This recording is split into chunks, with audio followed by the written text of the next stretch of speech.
Hello everyone, dear students. Today we are going to read a poem named Wind.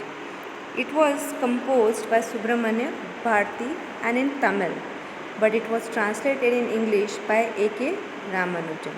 So before starting this poem, let us see little bit details about the poet Subramanya Bharati. Subramanya Bharati was born on 11 December 1882. Okay, he was a Tamil writer, poet, journalist, and also an Indian independence activist. It means he also took part in independence activities. So he was also a social reformer and polyglot.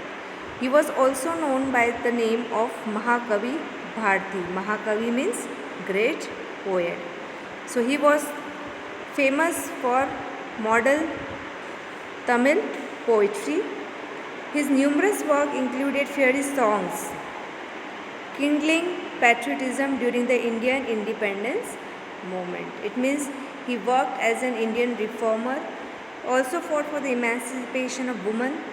He also fought against child marriage and also for reforming, means bringing change, making new reforms in Brahmanism and other religions. And he also worked for the solidarity with Dalits and Muslims. So here it is Subramanya Bharati. He was born on 11 December 1882 at Itayapuram, which was at that time a British Indian state. And he died at the age of 38 on 12 September 1921 at Madras, which is also known by the name of Chennai at present. Now, beside known as Mahakavi Bharati, with other names he was also called were Bharati, Subbayya, Shaktidasan, Mahakavi, Mundasu, Kavignan, Veer Kavi, and Seli Dasan. And as a citizenship, he belonged to British Raj. And as an occupation, he was a journalist, poet, writer, teacher, patriot, and freedom fighter. Besides this, he also took part in Indian independence movement, and he had 2 children. Now let us start this poem Wind.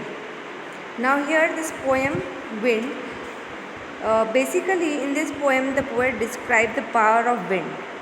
The poet has linked the destructive power of wind to the adversities of life.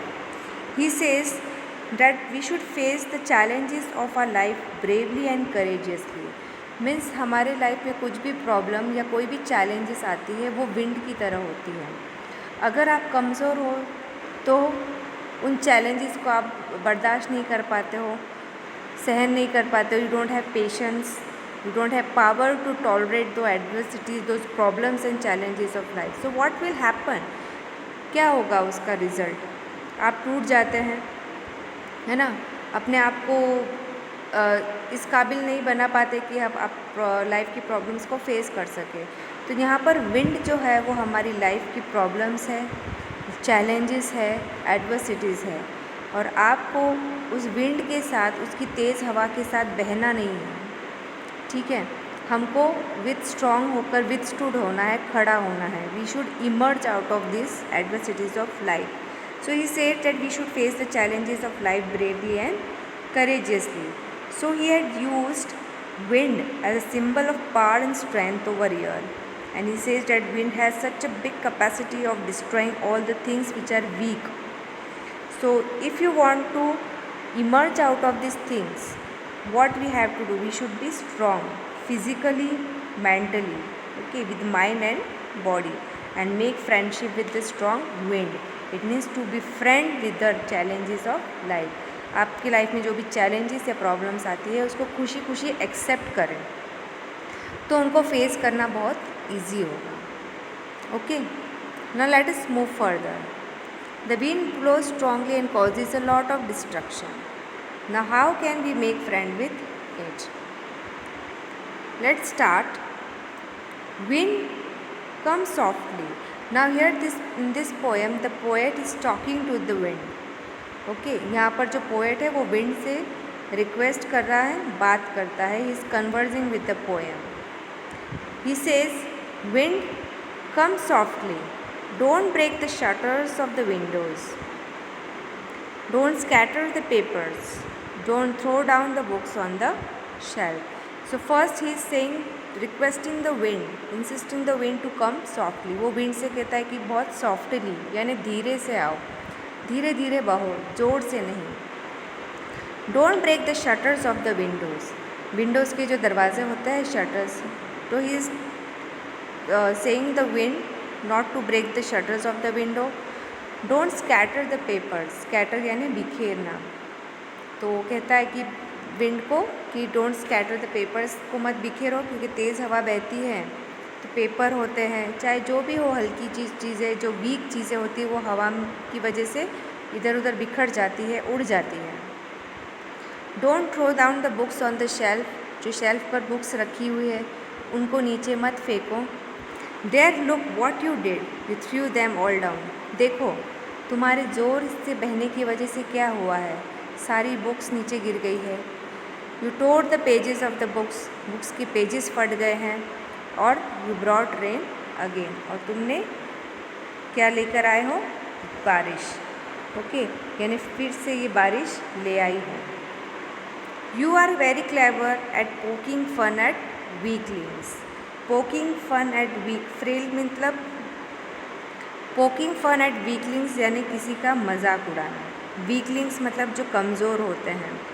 The poet says to wind that it make fun of weak things, those who are weak creatures. Now what are the weak things? Frail मतलब weak. Okay, frail crumbling houses, crumbling यानी जो टूटने फूटने की condition में होते हैं, ठीक है, जो बहुत कमज़ोर होते हैं. तो फ्रेल यानी क्रम्बलिंग हाउसेस. क्रम्बलिंग डोर्स, जो कमज़ोर दरवाजे होते हैं. क्रम्बलिंग राफ्टर्स, राफ्टर्स मतलब जो बीम होती है जिसके सहारे छत खड़ी की जाती है, those beams are called as rafter. Crumbling wood, wood here means what we say, trees and all that. Okay, those जो जड़ों से कमज़ोर पेड़ होते हैं वो तक उखड़ जाते हैं. क्रम्बलिंग बॉडीज़, जो कमज़ोर क्रीचर्स, एनिमल्स, जानवर होते हैं. Crumbling lives. Okay, and crumbling hearts, जो कमज़ोर दिल वाले होते हैं और जो कमज़ोर लोग होते हैं या जो कमज़ोर क्रीचर्स होते हैं. तो इन सब चीज़ों का तुम मजाक उड़ाती हो. मतलब ये कि जब ये हवाएं ज़ोर से चलती है तो ये सारी इधर उधर बिखर जाती है, टूट जाती हैं या गिर जाती है, क्रश हो जाती है. So here he is talking to the wind. Okay, now what this wind is, let us see. It's very beautiful line. The wind god winnows. Winnows is a process जिसके अंदर आपने देखा होगा खेतों में जब ग्रेन्स के ऊपर जो शैफ होता है, शैफ यानी जिसको हम क्या कहते हैं, भूसा जिसको कहते हैं, जो हम अनाज के ऊपर जो होता है शैफ को उससे अलग करते हैं, तो वो विनोइंग का काम होता है. ठीक है, उसको कहते हैं विनोज. तो वो कहता है कि जिस तरह से ग्रेन के ऊपर से शैफ को अलग किया जाता है, उसी तरह से तुम इंसानों को, इन कमज़ोर चीज़ों को अलग करती हो, हवा में उड़ा देती हो. एंड क्रशेज दैम ऑल, और उनको क्रश करती हो, कुचल देती हो, रौन देती हो. He won't do what you tell him. He won't do what you tell him मतलब wind has great power and it will not stop. अगर आप विंड को कहोगे रुक जाओ तो विंड नहीं रुकेगी. उसको जो डिस्ट्रक्शन करना है वो करेगी. उसकी जितनी पावर है वो दिखाएगी wind. And if you will say the wind to stop, it won't stop, isn't? It will not stop destroying us, even if we asked it to do. So you won't do, he won't do what you tell him. So what we have to do? अब हमको पता है कि wind तो अपना काम करेगी. हवाएं जो है तेज़ बहना, आंधी तूफान भी आते हैं, तो उसमें जो भी डिस्ट्रक्शन होना है वो होना है. लेकिन इसके लिए हम अपने आप को कैसे प्रिपेयर करें? What we should do? so that the wind could not destroy such crumbling, such frail things. Let us build strong homes. क्यों ना हम मजबूत स्ट्रॉन्ग घर बनाएं. Let's join the doors firmly.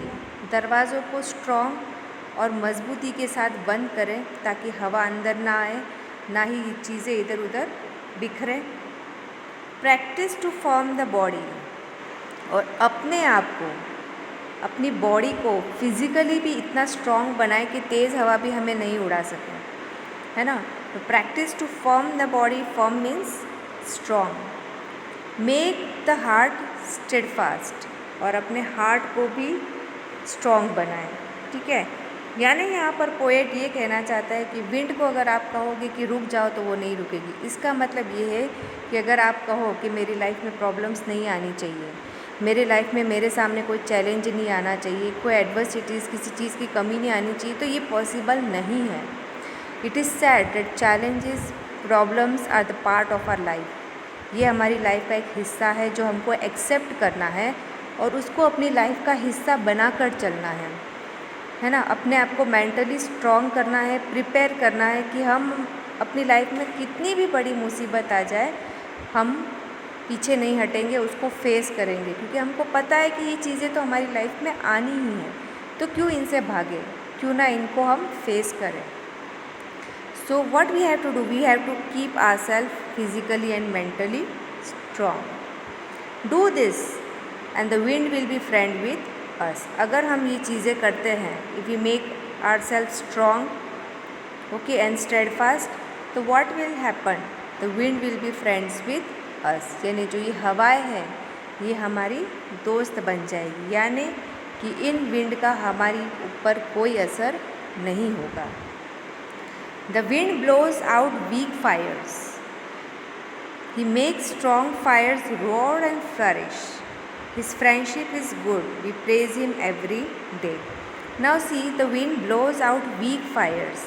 मतलब ये कि अगर आप देखो एक छोटी सी चिंगारी होती है तो उसको बढ़ाने के लिए हम क्या करते हैं, हवा देते हैं, है ना. तो विंड की ज़रूरत होती है. तो विंड क्या करता है, वो आग को बढ़ाता है, बुझाती नहीं है. तो wind blows out weak fires. यानी अगर आप कमज़ोर हो, सपोज़ आपकी लाइफ में कुछ भी प्रॉब्लम होगी, तो आपको क्या करना है, उसको कम करना है, उसको बढ़ावा नहीं देना है ना. उसको एक्सेप्ट करके, उसको फेस करके उसको कम करने की कोशिश करें, उसको बढ़ानी नहीं है. He makes strong fires roar and flourish. मतलब कि जितनी तेज़ आग होगी उतना ही ज़्यादा नुकसान होगा. इसका मतलब ये कि अगर आप प्रॉब्लम्स को हंसी खुशी एक्सेप्ट नहीं करोगे तो वो प्रॉब्लम्स आपको बड़ी लगेगी और इसका आपकी लाइफ में, आपकी फैमिली में, आपके फ्रेंड्स में, आपके रिलेशंस में, हर जगह बहुत सारा नुकसान हो जाएगा. तो व्हाट वी शुड, हमें चिंगारी को हवा नहीं देनी है, हमें चिंगारी को बुझाना है ना. So what we have to do, we have to make a friendship with wind. अगर हम उस विंड के साथ फ्रेंडशिप करते हैं तो what will happen, his friendship is good. It is good for us. We alone will be able, shall be able to face the challenges of our life, that is the wind of our life. Then the wind will be friend to us if we happily accept the challenges of our life. We praise him every day. We praise मतलब तारीफ़ करना. So we praise him every day. So we should praise the wind every day and make it our friend. Okay. So at last the poet want to give a message to us that we all should be strong enough to face the challenges of life. We should be brave and courageous because wind will destroy all these things. For that, wind here is represented as a symbol of hardship and difficulties of life. We should face it bravely and with courage. Okay, thank you.